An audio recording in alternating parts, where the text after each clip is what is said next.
Bonjour et bienvenue dans cette exploration fascinante de la vie et des voyages d'Ibn Battuta.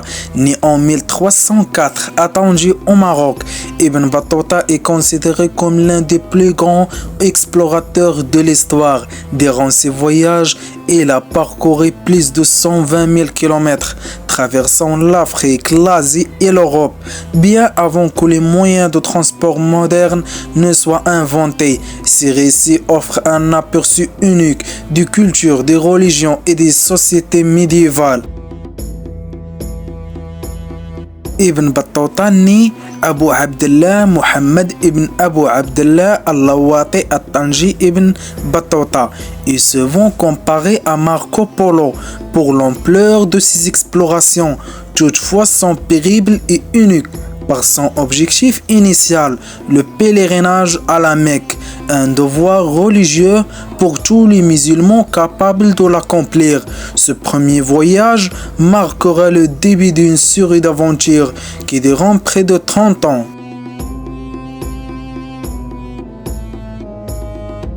Alors, notre histoire commence en 1325, lorsque Ibn Battuta, âgé de 20 ans, décide de quitter sa ville natale de Tanger pour accomplir le pèlerinage à la Mecque, connu sous le nom de Hajj. C'est le début d'une aventure extraordinaire qui le mènera aux quatre coins du monde islamique et au-delà.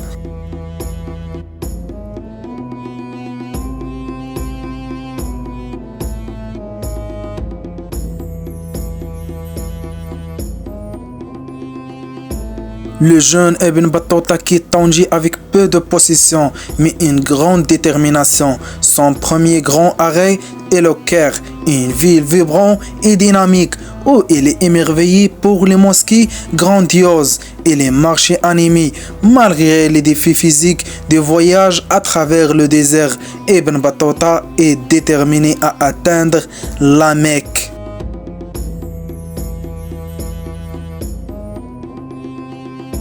Et après avoir atteint la Mecque et accompli son Hajj, Ibn Battuta décide de continuer à explorer. Ses voyages en Afrique lui permettent de découvrir des cultures et des paysages fascinants.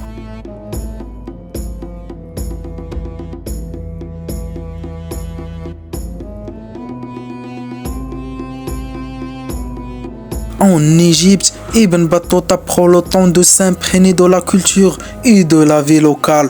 Il navigue sur le Nil, émerveillé par les temples et les tombeaux anciens qui jalonnent le fleuve. En Arabie, il ressent une profonde spiritualité en visitant les villes saintes de la Mecque et Médine, où il passe du temps à prier et à méditer.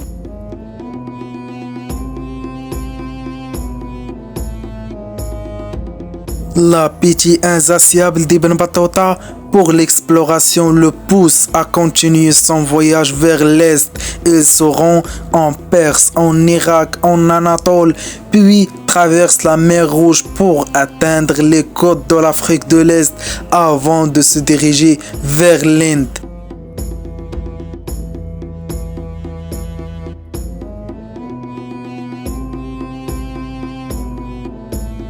En Perse, Ibn Battuta est impressionné par la richesse culturelle et intellectuelle des villes qu'il traverse. En Irak, il visite les grandes mosquées et les centres d'apprentissage. En traversant la mer Rouge, il explore les villes portuaires de l'Afrique de l'Est où il est fasciné par la diversité des peuples et des cultures.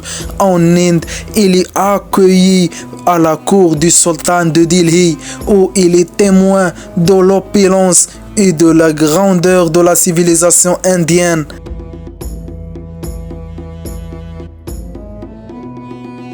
Et l'aventure continue pour Ibn Battuta alors qu'il se dirige vers la Chine et les régions d'Asie du Sud-Est. Ses voyages le mènent à travers des terres exotiques et des cultures fascinantes. En route vers la Chine, Ibn Battuta passe par la Sri Lanka et les Maldives, où il est frappé par la beauté naturelle et les coutumes locales. En Chine, il découvre une civilisation avancée avec des villes prospères, des infrastructures impressionnantes et une culture riche. Il est particulièrement impressionné par la ville de Hangzhou, qu'il décrit comme une des plus grandes et des plus magnifiques villes du monde.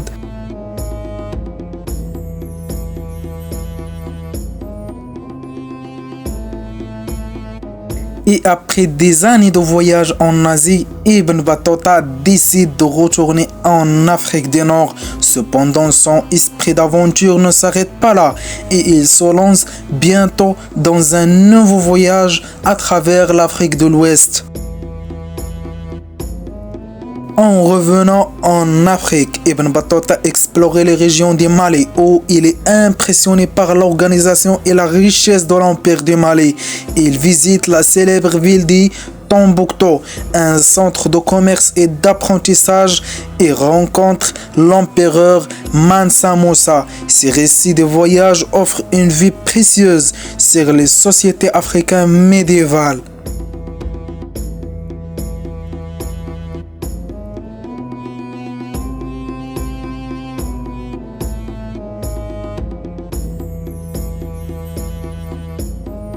Et de retour à Tanger après de 3 décennies d'exploration, Ibn Battuta consacre ses dernières années à la rédaction de ses mémoires, connues sous le nom Rihla. Ce livre est une source inestimable d'informations sur les cultures et les sociétés du monde médiéval.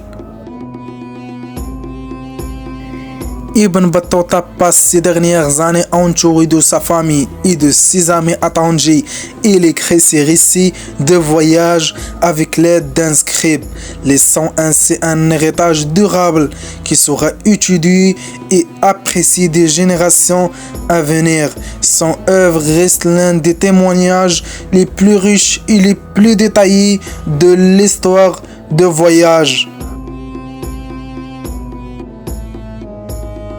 Ibn Battuta est sans doute l'un des plus grands voyageurs de tous les temps. Ses récits nous offrent un aperçu unique du monde médiéval et témoignant de l'incroyable diversité des cultures et des civilisations de son époque.